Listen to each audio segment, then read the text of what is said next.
Employer demanded on-time arrival. Okay, down to the minute. The timekeeping system at my job operates on a 15-minute increment schedule. Essentially, if you clock in during the first 7 minutes of the increment, it rounds you backward to the start of that segment. Conversely, if you clock in during the last 7 minutes, it rounds you forward to the end of the segment. For example, if you clock out at 4:52, the system registers your departure as 4:45. Considering that we clock in and out multiple times daily, like for lunch breaks, that involves 4 punches, potentially resulting in up to 28 minutes lost or gained, contingent on where your punch falls within those increments. Shortly after commencing my employment, I was inundated with emails citing my timesheet as being short by a few minutes. I was instructed to submit paid time off, despite consistently working full 8-hour days, often even exceeding that. The fact that I was physically present and working was inconsequential.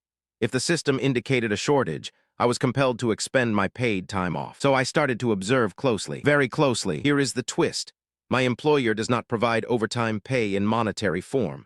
However, they do grant 1.5 times the time off if overtime is earned. Thus, 1 hour of overtime equates to 1.5 hours of paid time off. Through strategic clocking in and out, consistently ensuring I land on the beneficial side of the 15-minute window, I have become adept at accumulating those extra 28 minutes daily. This accumulates to 140 minutes, which is 2 hours and 20 minutes of overtime per week. When converted at a rate of 1.5 times, this amounts to 3.5 hours of paid time off each week. All this simply by complying with their demand, meticulously watching the clock. Thank you for the free time off.